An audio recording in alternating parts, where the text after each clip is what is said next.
Thank you, Mr. Chairman. The last question Mr. Carter asked Ms. Atkinson was whether or not you thought it would be beneficial to have some standard practice for requiring compliance with these requests, and you said yes, and then you, to paraphrase, you added this little caveat, unless there's a culture that exists to the contrary, to a culture, as I interpret it, to avoid compliance. Is that an accurate assessment of what you said? Yes, sir. I think it's akin to, the Titanic is sinking and somebody's saying, quick, hurry and rearrange the deck chairs. That won't make much difference in the big picture if the problem that's causing, or the big issue that's causing the problem isn't addressed. Okay. Ms. Atkinson, Mr. Leopold, Ms. Goodman, you're all investigative reporters. Mr. McGraw, I assume that in your role as Vice President General Counsel, you have some idea about investigative reporting. You all have expressed your frustration in your investigations of various federal agencies in regard to the failure to comply with FOIA requests. Have any of you investigated or considered investigating FOIA violations? And you can answer yes or no. Yes, sir. You have? Good. I've considered it and I've done some of it. Okay. Yes, sir. I not only have investigated it, I've written about it extensively.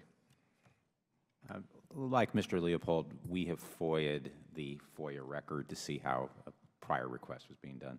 Okay, good.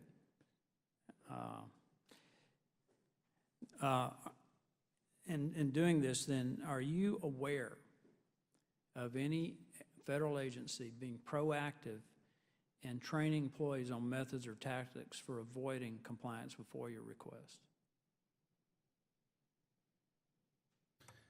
I noted in my written testimony and my opening statement that the Pentagon has a policy in which FOIA requests that are deemed significant requests get department-level review. In other words, the process is politicized. Okay, let me be clear.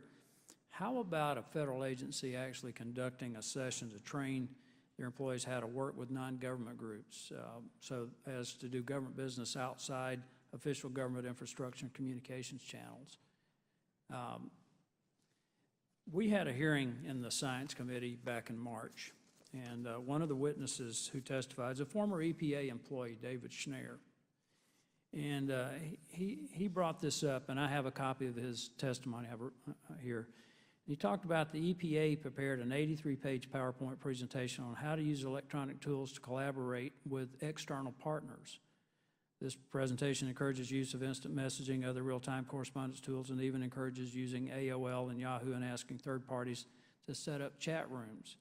He went on to say, but this presentation also documents the culture, Ms. Atkinson, of disregard for agency duties under public records and FOIA requirements. It characterizes FOIA and NARA rules as federal laws that constrain federal administration of public-facing web collaboration tools. I have a printed copy of the PowerPoint here.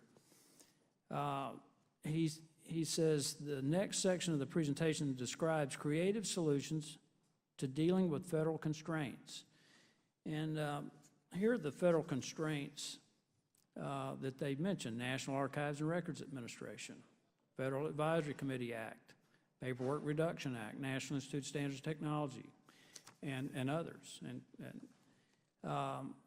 He says that specifically EPA encourages its employees to help outside parties to sponsor the web-based collaboration tools, noting that as long as we are only participants, not administrators of a web collaboration site, the site is not limited by those same FOIA and Public Records Act constraints. How would you respond to that, Mr. Leopold? You'll have to forgive me, but I'm completely confused about that. I'm not quite sure what he's saying there. So I'm not well informed about this idea or proposal. Ms. Atkinson is eager to respond. So well, I understand what you're saying, sir, and I think, and I cut it from my verbal testimony for time, but there are new tactics even if FOIA is shored up. We've already seen that agencies, and I've written some on this, and officials instruct subordinates to not put things in emails, to use instant messaging. Sometimes they use private service, private emails, pseudonyms, friends' accounts, and all kinds of other ways that even this problem would that are solve. not subject to a FOIA request. Yes, sir. Or any other public records request. I think, what I'm saying here, Mr. Chairman, if I may, is that you have a former EPA employee who, in testimony, sworn testimony, just in March, talked about what I consider a conspiratorial effort to avoid complying with federal records. Thank you, Mr. Chairman. Thank the gentleman.